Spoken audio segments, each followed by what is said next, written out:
하나님의 크신 은혜와 축복이 여러분 가운데 풍성하게 임하길 간절히 축원합니다. 사람이 살아가면서 필요한 것들이 참 많이 있습니다. 그 중에 중요한 것이 뭐냐? 쉬는 겁니다. 잘 쉬는 것이 얼마나 중요한지 모릅니다. 사람만이 아니라 짐승도 또 땅도 다 잘 쉬어야 됩니다. 물론 지나치게 쉬기만 하면 안 됩니다. 지나치게 쉬기만 하면 게으름이고 나태함이 됩니다.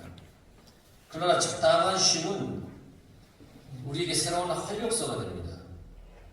다시 일할 수 있도록 힘을 비축하는 그 시간이 쉬는 시간입니다. 도끼나 톱을 가지고 두 사람이 일을 합니다. 한 사람은 쉬지 않고 하루 종일 도끼질이나 톱질을 합니다. 한 사람은 50분 일하고 10분 쉬고 50분 일하고 10분 쉬고 그렇게 일을 합니다. 누가 나무를 더 많이 했을까요? 여러분, 물리적으로 산술적으로는 쉬지 않고 계속 일만 한 사람이겠지만 현실은 아니에요. 쉬면서 일한 사람이 훨씬 더 많이 나무를 했어요. 쉬면서 도끼와 그 톱의 날을 이렇게 가른 거예요. 도끼와 톱을 적당한 시간에 이르러서 손질하지 않으면 무뎌져서 제 기능을 다 할 수가 없기 때문이죠. 그래서 오늘 말씀을 우리가 보면 너는 6해 동안은 너의 땅에 파종하여 그 소산을 거두고 7째 해에는 갈지 말고 묵혀두어라. 그렇게 말씀하고 있습니다. 하나님의 명령입니다. 6년은 자기 땅에서 열심히 씨를 뿌리고 거두어 먹고 살라. 그렇게 말씀하셨고, 그리고 7년째는 갈지 말고 그냥 묵혀두어라. 그냥 두어라. 7년째는 땅에 아무것도 심지 말고 거두지도 말라. 그렇게 말씀하셨습니다. 요즘 같으면 저는 매년 7년이었으면 좋겠습니다. 이제 밭에 뭡니까? 하나님 물도 주고 해야 되는데, 그러면서 엉뚱한 생각을 해봤습니다. 하나님 매년 7년째이면 얼마나 좋을까요? 그러면 또 살 수도 없죠. 쉬지 않고 매년 농사를 지으면 훨씬 많은 수확을 할 수 있지 않겠어요? 7년째도 쉬지 않고 계속해서 농사를 지으면 수확이 훨씬 많을 거라는 거예요. 그런데 하나님께서는 그렇게 하지 말라는 거예요. 그러면서 7째, 7년째는 쉬어라. 하나님께서 사람들이 수확을 많이 하기 때문에 배가 아파서 하지 말라고 하셨을까? 그렇진 않아요. 하나님께서 이렇게 명령하신 이유가 분명히 있습니다. 이스라엘 백성들이 광야를 지나서 그들이 차지하게 될 땅이 가나안 땅입니다. 근데 그 가나안 땅이 성경에는 어떤 땅이라고 표현을 했냐면 하나님께서 그곳은 젖과 꿀이 흐르는 땅이다. 좀 더 쉽게 얘기하면 좋은 땅이다. 열매도 많이 맺고 좋은 땅이다. 그렇게 말씀하셨어요. 그리고 그들이 하나님께서 주시고자 하는 땅으로 이제 들어가게 될 겁니다. 지금은 아직까지는 들어가지 않은 상황입니다. 출애굽기 이때는 지금 시내산에서 모세가 하나님으로부터 계명을 받고 있는 때예요. 그러니까 출애굽에서 약 3달 정도 지난 이 시점이에요. 그러니까 너희들 앞으로 들어갈 땅이 있을 텐데 그건 젖과 꿀이 흐르는 땅이야. 내가 그 땅을 너희들에게 차지하게 할 거야 라고 이렇게 약속을 해주셨어요. 이제 가나안 땅에 들어가면 그들이 그 좋은 땅에서 이제 농사짓고 살 겁니다. 그런데 그 땅의 주인은 누구냐? 하나님이십니다. 이스라엘 백성들이 그 땅을 차지하긴 하지만 그 땅의 주인은 하나님입니다. 하나님께서 이스라엘 백성들에게 주셨으니까 그 땅의 주인은 누구냐면 하나님입니다. 땅에 대한 안식년을 두신 것은 너희들이 차지할 그 땅의 주인이 하나님이다라고 하는 것을 기억하도록 하기 위해서입니다. 만약 땅에 대한 안식년이 없다면 백성들은 땅을 주신 하나님에 대한 기억이 점점 사라지게 될 겁니다. 그러다가 모든 것이 자기들 것이라고 생각하며 살아가게 될 겁니다. 그 땅에 들어가게 되면 하나님의 은혜를 잊어버리게 될 겁니다. 왜냐하면 성경에서는 하나님이 끊임없이 그들에게 가나안 땅에 들어가면 가나안 여인과 결혼하지 마라 그랬습니다. 왜냐하면 그들과 결혼하면 그들 문화에 섞여 들어가서 하나님을 잊어버릴 수 있기 때문에. 그와 마찬가지로 땅의 주인이 하나님이라는 것을 잊어버리면 점점 하나님을 그들은 잊어버리고 살아가게 될 겁니다. 그 땅에 들어가게 되면 하나님의 은혜조차도 잊게 될 겁니다. 그래서 7년째는 아무것도 하지 말고 하나님께서 주신 땅에서 파종하고 소산을 거둘 수 있게 해주신 그 은혜를 기억하며 하나님을 생각하고 감사하며 1년을 쉬라고 했습니다. 그냥 쉬라가 아닙니다. 1년 동안 땅에서 경작을 못하면 먹을 것이 그만큼 줄어들지 않겠습니까? 그러면 땅에 대한 소중함을 느낄 거 아닙니까? 그러면 자연이 무엇을 생각하겠습니까? 아, 우리에게 주신 땅을 주신 분이 하나님이시지. 하나님을 기억하라는 겁니다. 땅의 진짜 주인이신 하나님께 땅을 돌려드리는 의미도 있습니다. 땅의 주인이 하나님이시니까 사람은 그 땅을 갈지도 말고 묵혀두라는 겁니다. 모든 것이 온전히 하나님의 것이라는 신앙을 품는 그 시간을 가지라는 겁니다. 오늘날 우리도 마찬가지입니다. 나에게 있는 모든 것은 하나님으로부터 온 겁니다. 여러분들이 가진 것 중에 하나님으로부터 오지 않은 것은 난 하나도 없습니다. 내가 가지고 있다고 해서 내 것이라고 생각하면 안 됩니다. 물질이든 시간이든 내가 가지고 있는 어떤 육체적인 힘이든 아니면 나의 생명까지든 이 모든 것의 주인은 내가 아니라 누구냐면 하나님입니다. 그래서 이사야 44장 24절에 내 구속자여 모태에서 너를 지은 나 여호와가 이같이 말하노라. 나는 만물을 지은 여호와라. 만물을 지은 여호와 하나님. 나에게 있는 모든 것이 하나님으로부터 왔기 때문에 자기에게 있는 것을 아무렇게나 사용해서는 안 된다는 겁니다. 하나님께서 기뻐하시는 일에 사용해야 됩니다. 옳은 일에 사용해야 됩니다. 바르게 사용해야 됩니다. 쓸데없는데 쓸데없이 낭비해서도 안 됩니다. 허송세월을 보내는 그런 삶을 살아서도 안 된다는 겁니다. 왜? 다 하나님의 것입니다. 하나님의 뜻을 따라 하나님이 원하시는 대로 하나님께서 기뻐하시는 대로 그렇게 사용돼야 된다는 겁니다. 그리고 11절에 보면 내 백성이 가난한 자들이 먹게 하라. 그 남은 것은 들짐승이 먹으리라. 내 포도원과 감람원도 그리할지니라. 7년째 땅을 경작하지 않고 그냥 두면 자연적으로 나는 것들이 있지 않겠어요? 자연적으로 경작을 했었으니까 씨앗이 떨어져 있던 것이 다시금 이렇게 자연적으로 날 수도 있고요. 근데 그것을 어떻게 하는 7년째 그것을 건들지 마라. 그리고 가난한 자들이 먹도록 해라. 그렇게 말씀하셨어요. 내가 욕심을 부리면 7년째 내가 경작하지 않았어요. 그런데 자연적으로 나는 열매들이 있을 거란 말이죠. 근데 내가 욕심이 있으면 그것도 내 것이라고 생각해서 내가 다 가져갈 거예요. 근데 하나님은 뭐라고 말씀하시냐면 파종하지 말고 그 소산도 거두지 마라. 아예 딱 윽박을 놓으셨어요. 내가 욕심을 부리지 않고 쉬면 가난한 자들이 살 수 있다는 거예요. 내가 욕심을 부려서 7년째에도 땅을 경작하면 가난한 사람은 먹을 것을 구하기가 어려워지는 겁니다.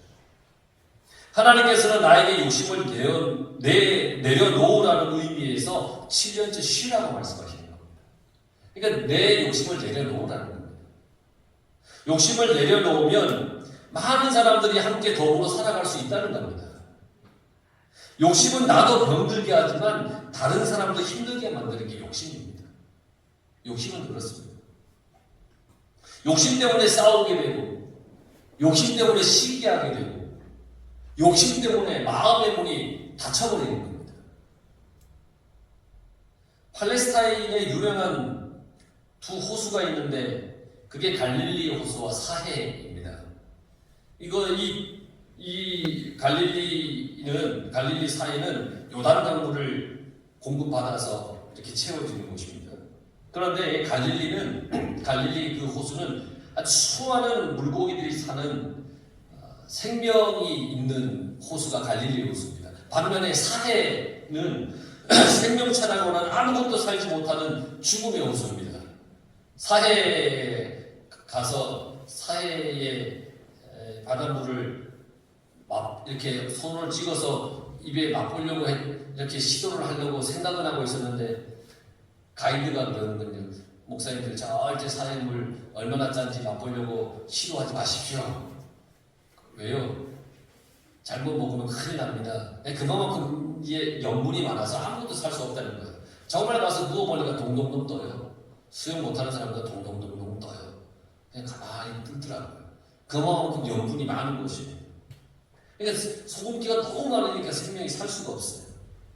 왜 이런 차이가 나느냐? 갈릴리 호수 사해 똑같은 요단강물을 공급받아서 채워지는 그 두 호수가 왜 그렇게 차이가 나느냐?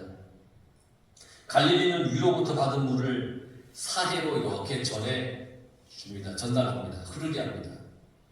그런데 사해는 갈릴리로부터 받은 그 물을 움켜쥐고 아무데도 내어 흐르게 하지 않기 때문에 두 호수가 같은 물줄기를 받으면서 그런 차이를 낸다는 겁니다.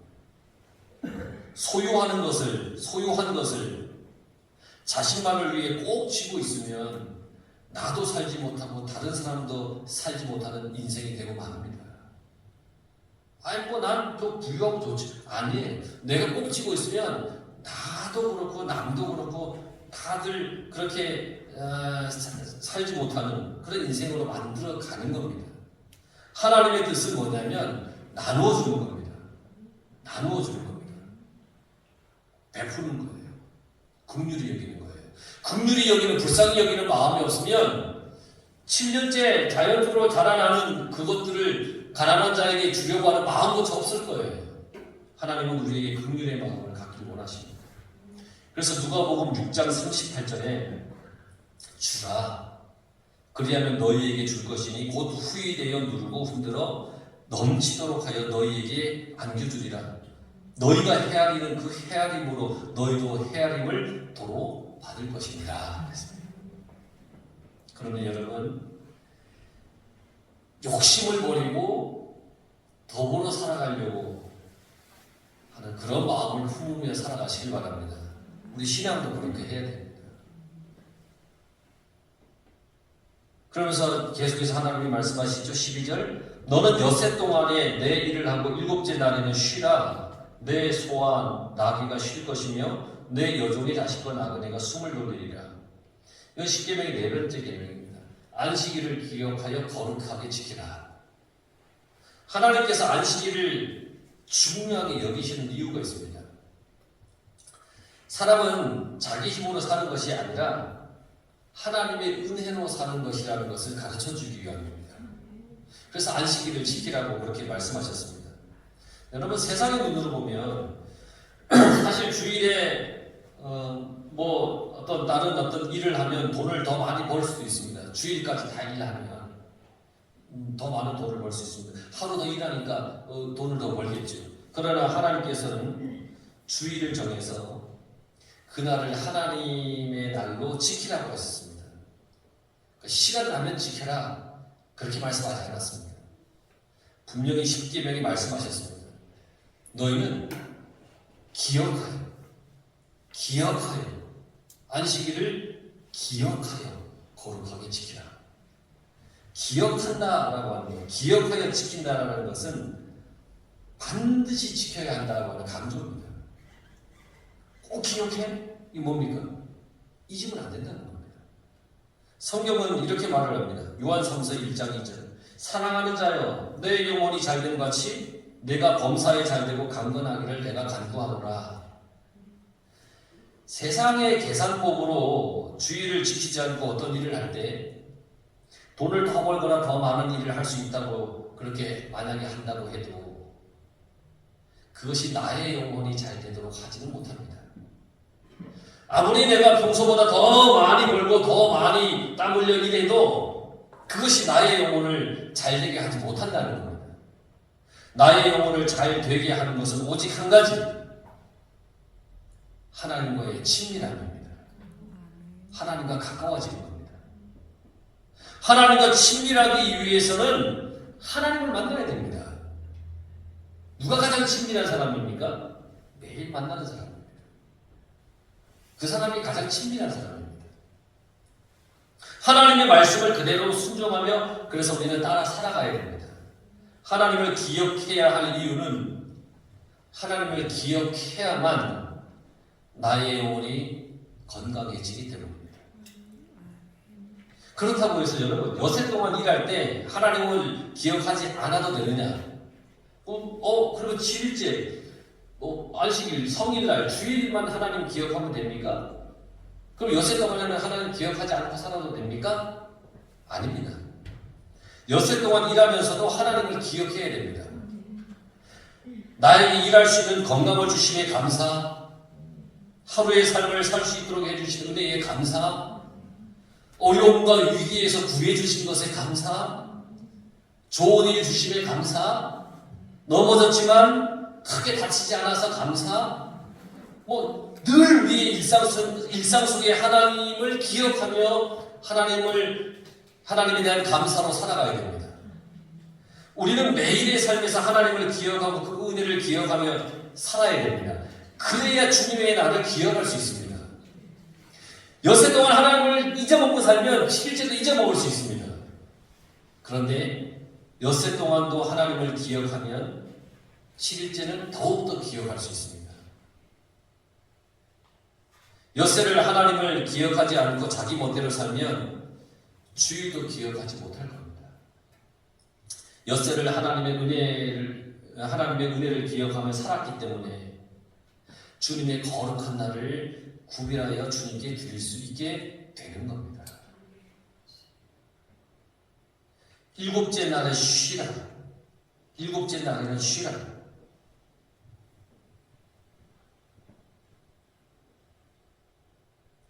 쉬라고 하는 것은 육체적인 일을 모두 중단하고 휴식의 날로 계속 지킬 뿐 아니라 그날을 지속적으로 기념하고 축하하라고 하는 의미를 가지고 있습니다. 그러니까 단순히 그냥 편안히 그냥 누워서 쉬라는 게 아니라 그날을 지속적으로 기념하고 축하하는 의미입니다. 그러니까 쉬라, 일곱째 날을 쉬어라. 그리고 하나님 기억해라.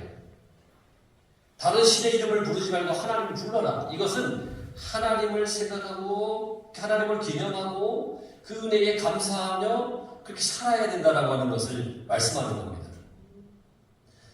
엿새 동안과 일곱째 날에 사용된 히브리어를 보게 되면 엿새 동안에는 정관사가 없고 일곱째 날에는 정관사가 있습니다. 그거 뭐냐면 엿새 동안에는 그냥 엿새 동안, 근데 일곱째 날에는 그 앞에 뭐가 붙었냐면 그 일곱째 날은 그 일곱째 날이라고 하는 것은 아주 다른 특별한 날이라는 것을 얘기를 하는 겁니다. 그러니까 사람들이 아니라 큰 사람 그러면 내가 지칭하는 그 사람이 아주 명확하잖아요. 그 일곱째 날, 아주 특별한 날, 아주 다른 날, 하나님은 우리와 특별한 만남을 원하시기 때문에 그 일곱째 날에 너희는 쉬고 나를 기억하고 기념해라. 이렇게 말씀하고 계시는 거예요. 세상의 일을 뒤로하고 하나님 안에서 평안을 누리기를 원하시는 겁니다. 그런데 이 사람만 쉬다는 게 아니에요. 가축에게는 쉴 것이며 라면서 쉴 수 있도록 했어요. 가축에게도 쉴 것이며, 이것은 어떤 노동도 하지 않은 채 한 곳에 머물러 조용한 휴식을 취하는 상태를 얘기하는 겁니다. 하나님께서는 만드신 이 안식일의 쉼의 이 기쁨을 모든 생물체가 함께 누리도록 만드신 거예요. 그리고 숨을 돌리리라 라고 말씀하고 있습니다. 숨을 돌리리라. 내 여종과 자식과 그 나그네가, 내 여종의 자식과 나그네가 숨을 돌리리라. 숨을 돌린다. 이 말은 자신이 스스로 얻은 쉼이 아니라 다른 사람의 배려에 의해 얻을 수 있는 휴식을 얘기합니다. 그러니까 주인은 자기 집에서 부리는 모든 종이나 나그네나 사람들을 쉬게 배려해 주라는 거예요. 숨을 돌리기라는 거예요. 배려해 주라는 거예요. 새롭게 되다라고 번역하기도 합니다. 육체의 쉼이나 일의 중지만을 의미하는 것이 아니에요. 더 열심히 살기 위해 재충전의 기회가 된다는 걸 얘기합니다. 그러니까 안식일은 매일의 노동에서 헤어나올 수 없었던 그 종들에게 쉼을 주고 날마다 떠돌 수밖에 없었던 피곤한 그 나그네들에게는 그날 하루만이라도 평안히 쉴 수 있도록 배려된다는 겁니다. 그러니까 하나님은 모두가 쉬기를 원하시는 거예요. 그리고 하나님을 찬양하고 하나님을 만나고 하나님 은혜 속에 살아가기를 원하시는 거예요. 누구든지 하나님께 나오기만 하면 하나님께서는 그에게 세상이 줄 수 없는 안식을 주십니다. 그래서 우리는 하나님 안에서 살아가야 됩니다. 주님 주시는 안식이 있어서요. 힘들고 어려운 인생의 길을 걸어가면서 쉼을 얻지 못하면 견딜 수가 없는 겁니다. 하나님께서는 그런 우리 인생에게 참된 안식을 주시는 그런 분이십니다. 나에게 참된 안식이 없다면 그건 돈이나 명예나 권세가 없기 때문이 아니라 내 속에 하나님이 없기 때문입니다. 참된 안식이 없다면 내 속에 하나님이 계신가? 내가 참된 안식이 없다면 정말 내가 하나님과의 친밀한 관계 속에 있어야 되는데 멀어져 있지 않는가? 그걸 우리가 더듬어 기억해 봐야 되는 겁니다. 하나님을 찾으시기 바랍니다. 하나님을 떠나지 마시기 바랍니다. 하나님 그 속에서 살아가시길 바랍니다. 그렇게 할 때 주님 주시는 참된 안식을 우리가 누릴 수 있는 것이고 그 안식 속에 여러분들의 영혼이 소생케 되는 것이고 그러면 여러분들의 모든 범사가 잘 될 것입니다. 주님 주시는 은혜 속에 살아가시길 간절히 축원합니다.